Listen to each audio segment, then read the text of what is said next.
അങ്ങനെ ജാബിർ എന്നവർ കല്യാണം കഴിച്ചത് ഒരു വിധവയായ പെണ്ണിനെയാണ്. തങ്ങൾ ചോദിച്ചു, ജാബിറെ, ഒരു കന്യകയായ പെണ്ണിനെ കല്യാണം കഴിച്ചുകൂടായിരുന്നോ? ആദ്യൊരു കല്യാണം കഴിഞ്ഞ് ഒഴിവായൊരു പെണ്ണിനെ തന്നെ എന്തേ ഒരു ഫ്രഷായൊരു പെണ്ണിനെ കല്യാണം കഴിച്ചുകൂടായിരുന്നോ എന്ന് ചോദിച്ചപ്പോ ജാബിർ എന്നവർ പറഞ്ഞു, നബിയെ, ആഗ്രഹം ഉണ്ടായിരുന്നു. പക്ഷെ വാപ്പ ഇട്ടേച്ചു പോയ പെങ്ങന്മാർ ചെറിയ പെങ്ങന്മാരാണ്. അവരെയൊക്കെ നോക്കാൻ കഴിയുന്ന ഒരു മാതൃസ്നേഹമുള്ള ഒരു ഉമ്മയാവണം ആ കുട്ടികൾക്ക് എന്റെ ഭാര്യ.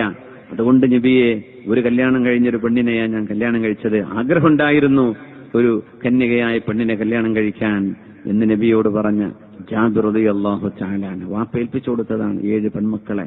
മോൻ നോക്കണം കേട്ടോ. സുബ്ഹാനല്ലാഹ്. എത്രയോ ഗൾഫിൽ പോയ ആളുകൾ അധ്വാനിച്ചിട്ട് പറയും, എന്തേ അധ്വാനിച്ചത്? 10 സെന്റോ 5 സെന്റോ ഒന്നും വാങ്ങാൻ പറ്റിയിട്ടില്ല.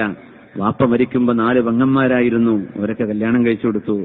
കല്യാണം കഴിച്ചിട്ട് സാധുവിന് പോരാൻ നിൽക്കുമ്പോ ഇവർക്ക് പിന്നെ കുട്ടികളായിട്ടുണ്ട്. ആ കുട്ടികളെ കെട്ടിക്കണം. പിന്നെ അതും കെട്ടിച്ചു കഴിഞ്ഞു. പിന്നെ എന്റെ കാര്യം നോക്കാൻ നേരം കിട്ടിയില്ല. അപ്പോഴേക്കും അവിടുന്ന് കമ്പനി കൂട്ടിയിട്ട് പറഞ്ഞയച്ചു.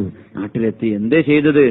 ഒന്നും ചെയ്തിട്ടില്ല എന്ന് പറയല്ല, നിങ്ങൾ ചെയ്തിട്ടുണ്ട്. മൻ ആല ബിൻതൻ ഔ ഉഖ്തൻ, ഏതെങ്കിലും ഒരാൾ ഒരു പെണ്ണായ മകളെ, ഒരു മകളെയോ ഒരു പെങ്ങളെയോ സംരക്ഷിക്കുകയാണെങ്കിൽ, ഒരു പെങ്ങളെ സംരക്ഷിച്ചു, അവർക്ക് ചെലവിന് കൊടുത്തു, അവരെ വീടാക്കി കൊടുത്തു, അവരെ കല്യാണം കഴിച്ചു കൊടുത്തു, അല്ലെങ്കിൽ സ്വന്തം പെങ്ങളെ, ഒരു മോളെ, ഒരു മകളെയോ ഒരു പെങ്ങളെയോ സംരക്ഷിച്ച ആളുകൾ, ആ പെൺമക്കൾ,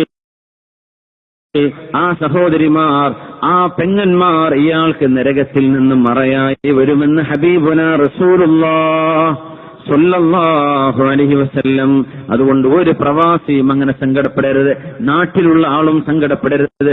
എന്റെ സമ്പാദ്യം മുഴുവനും മക്കളെ കെട്ടിച്ചു തീർത്തല്ലോ എന്ന് പറയല്ല. അത് നാളെ സ്വർഗത്തിലേക്കുള്ള വരുമാനമാണ്. പെങ്ങളെ സംരക്ഷിച്ചാൽ അത് കിട്ടും, സ്വന്തം മക്കളെ സംരക്ഷിച്ചാലും കിട്ടും. അത് പെൺമക്കളെ, ആൺകുട്ടികളെ നോക്കണേന് അങ്ങനെ കൂലിയൊന്നും പറഞ്ഞിട്ടില്ല. അതാണ് അത്ഭുതം. കൂലിയൊക്കെ പറഞ്ഞത് പെൺകുട്ടികളെ നോക്കണമില്ല. ഇതൊക്കെ കേട്ടാ എല്ലാ കുട്ടികളും പെൺകുട്ടികളായ മതിയായിരുന്നു ആഗ്രഹിച്ചു പോകും. നമ്മൾ ആഗ്രഹിച്ചാലും പെണ്ണുങ്ങൾക്ക് ആഗ്രഹം ആൺകുട്ടികളെയാണ്. അതാണ് വലിയ അത്ഭുതം. ആണുങ്ങൾ വിചാരിക്കും പെൺകുട്ടികൾ തന്നെ മതി. പെണ്ണുങ്ങൾ ചോദിക്കും, ഒരു പ്രസവം ഇതും പെൺകുട്ടി തന്നെ, നിങ്ങൾക്ക് ആൺകുട്ടികളെ പറയാനൊന്നും അറിയില്ലേ എന്നൊക്കെ ചോദിച്ച് വെറുതെ ബുദ്ധിമുട്ടാക്കും. 3 പെൺകുട്ടികളൊക്കെ ഉണ്ടായ സ്വർഗത്തിലേക്കുള്ള താക്കോല് കിട്ടിയതാണ്. സുബ്ഹാനല്ലാഹ്, എത്ര വലിയ ഭാഗ്യമാണ്, വലിയ കൂലിയാണ്. അവരെ സംരക്ഷിച്ചാൽ കൂലി. പെൺമക്കള് ഹസനാത്താൻ തുസാബൂന അലൈഹ, അള്ളാഹു നിങ്ങൾക്കതിന് കൂലി തരും. ആൺകുട്ടികൾ നിഅമത്താൻ, നിഅമത്തിനെ പറ്റി ചോദ്യം ഉണ്ടാവും, എന്തേ അതുകൊണ്ട് ചെയ്തത് എന്ന്. അതാണ് വ്യത്യാസം. ഔലാദ്, ആൺകുട്ടികൾ നിഅമത്താണ്. സുമ്മ ലതുസ്അലുന്ന യൗമഇദിൻ അനിൻ നഈം, അനുഗ്രഹത്തെക്കുറിച്ച് ചോദ്യം ഉണ്ടാവും, എന്ത് ചെയ്തു എന്ന്. പെൺകുട്ടികൾ നന്മയാണ്, നന്മകൾക്ക് കൂലി സൈറ്റവേ കൂലിയാണ്, നേരെ കൂലിയാണ് അള്ളാഹു തരാണ്. അള്ളാഹു നമ്മുടെ ആൺമക്കളെയും പെൺമക്കളെയും നല്ലവരാക്കി തരട്ടെ. صلوا على النبي محمد وآله.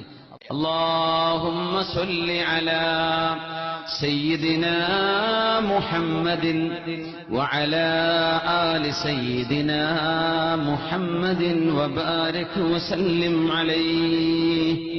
اللهم صل على سيدنا محمد وعلى آل سيدنا محمد وبارك وسلم عليه.